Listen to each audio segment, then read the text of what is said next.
Bonjour et bienvenue dans cette nouvelle exploration. Aujourd'hui, on va plonger au cœur des idées qui façonnent l'architecture invisible de notre monde. Bonjour, ravi d'être là. Ravi aussi. Alors, le point de départ d'aujourd'hui, c'est un livre, un ouvrage collectif assez incroyable dirigé par le Cercle Turgot. Ouais, désordre dans les monnaies. Exactement, désordre dans les monnaies. Et l'objectif ici, c'est pas de faire une revue académique ennuyeuse ou un résumé scolaire, pas du tout.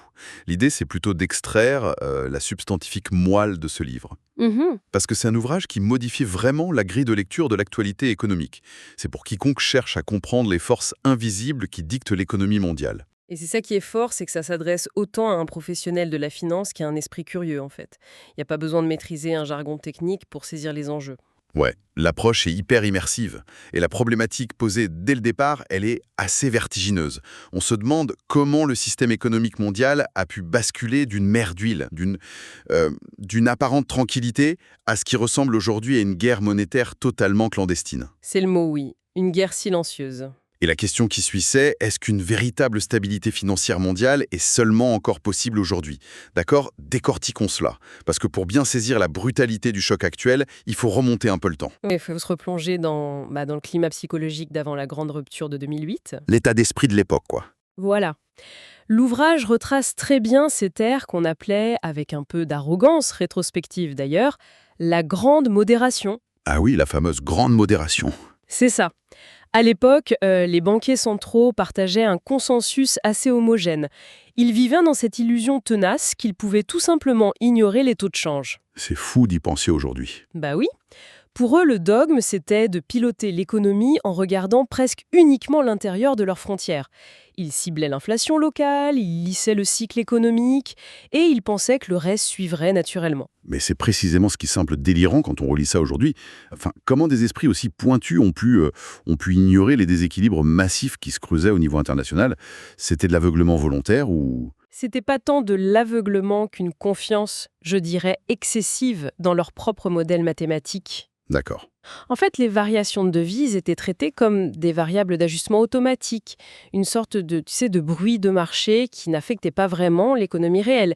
La politique monétaire était conçue en vase clos, Ouais, en vase clos. Et 2008 a complètement pulvérisé cette conception. complètement.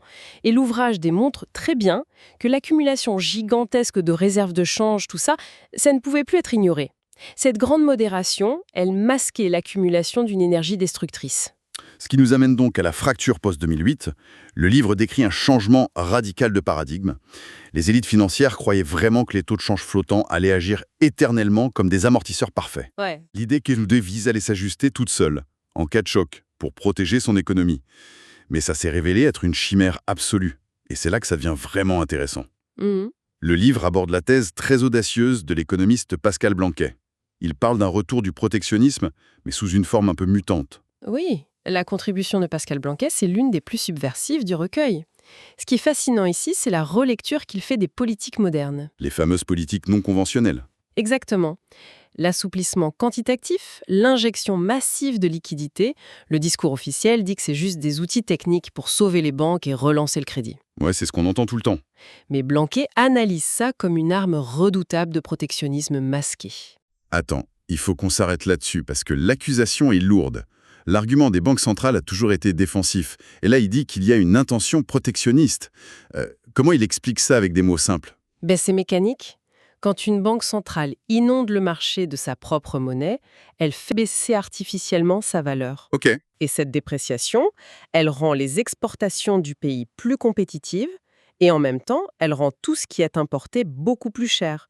Donc ça revient exactement à imposer des droits de douane invisibles à ses partenaires commerciaux. C'est le protectionnisme furtif dont il parle. Voilà, on soutient ces exportations sans le déclarer ouvertement, pas besoin de bataille législative ou de sanctions de l'Organisation mondiale du commerce. C'est machiavélique en fait. Au lieu d'annoncer des taxes à la télé, on dévalue discrètement sur les marchés financiers. Mais cette guerre d'échange silencieuse, c'est devenu la nouvelle norme pour capter la croissance mondiale. Oui, et ça rend le système global incroyablement instable. Parce que c'est un jeu à somme nulle. Si tout le monde essaye de dévaluer en même temps pour voler la croissance du voisin, ça ne marche pas. C'est clair. Et ce qui est génial avec ce livre, c'est qu'il s'appuie sur des exemples concrets, hyper frappants. Il y a ce grand jeu de miroir entre les États-Unis et la Chine. le fameux équilibre de la terreur monétaire. C'est ça.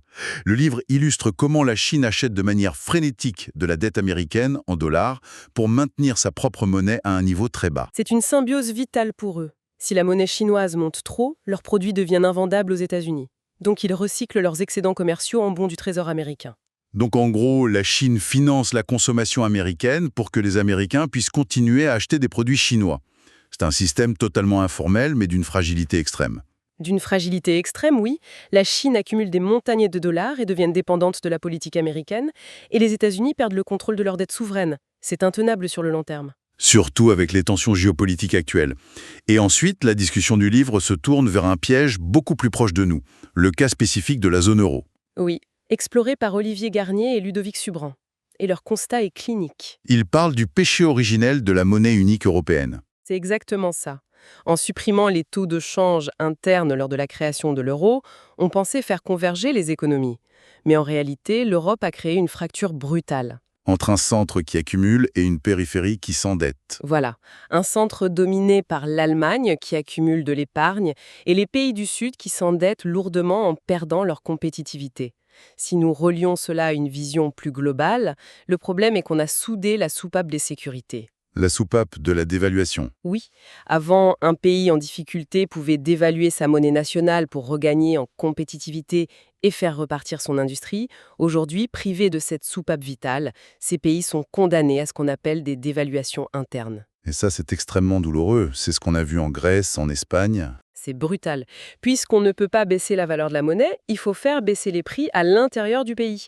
Et ça passe par des récessions, du chômage de masse et la baisse des salaires. C'est pas un accident, c'est la mécanique structurelle de la zone euro. Ça rend les choses tellement plus claires, même si c'est glaçant, mais le livre a le mérite de ramener ces grands concepts macroéconomiques à notre quotidien. Alors, qu'est-ce que tout cela signifie pour la vie de tous les jours? Tu veux dire pour la vie de tous les jours? Oui, pour la vie concrète de l'auditeur. Parce que ces désordres mondiaux, ils affectent directement le coût du crédit ou la préservation du pouvoir d'achat. Absolument. L'inflation importée, par exemple, quand les devises fluctuent massivement à cause de cette guerre secrète, ça bouleverse les coûts de l'énergie. L'essence à la pompe. Exactement. Et ça impacte aussi la manière dont une entreprise doit anticiper ses stratégies. Si la Réserve fédérale américaine prend une décision à l'autre bout du monde, ça change instantanément les conditions de financement d'une PME en Europe. Les entreprises doivent dépenser des fortunes juste pour se couvrir contre ce risque de change. C'est une vraie taxe invisible. Et on voit bien qu'on ne peut pas rester dans ce chaos indéfiniment. C'est là que l'expert Jacques Mistral apporte une dimension hyper prospective et constructive dans l'ouvrage. Oui, il propose des pistes de solutions concrètes et sa proposition majeure, c'est la nécessité de refonder tout le système autour des DTS, les droits de tirage spéciaux. Alors pour ceux qui ne sont pas familiers, les DTS, c'est une sorte d'instrument du FMI, c'est ça Jules? C'est ça. L'idée de Mistral, c'est que le système actuel, dominé de façon absolue et périlleuse par le dollar, est trop risqué. L'introduction d'un panier de devises, comme les DTS, qui inclut le dollar, l'euro, le yen, permettrait d'avoir une nouvelle monnaie mondiale plus apaisée. Ça permettrait d'échapper à la domination du dollar et de mutualiser les chocs. Exactement. Le monde ne serait plus à la merci des décisions d'un seul pays. Mais bon, cela soulève une question importante. Le réalisme politique de la chose. Voilà. Est-ce que les grandes nations ont la lucidité et la volonté politique réelle de coopérer plutôt que de s'affronter? Pour l'instant, c'est mal parti. Les États-Unis n'ont aucune envie d'abandonner leurs privilèges exorbitants. C'est sûr, mais ça montre à quel point ce livre est indispensable. Pour résumer l'esprit global du livre, je dirais que c'est une lecture absolument incontournable pour quiconque souhaite déchiffrer la nouvelle géopolitique financière avec intelligence. Je suis complètement d'accord. Ça donne des clés de compréhension rares. Ça transforme vraiment la façon de lire l'actualité économique. Ça donne fortement envie de se procurer le livre pour approfondir toutes ces réflexions. D'ailleurs, pour clôturer, il y a un élément évoqué très brièvement par André Lévy-Lang dans l'ouvrage, qu'on a intentionnellement mis de côté jusqu'ici, Ah oui, l'irruption des monnaies électroniques. les monnaies décentralisées, comme le Bitcoin.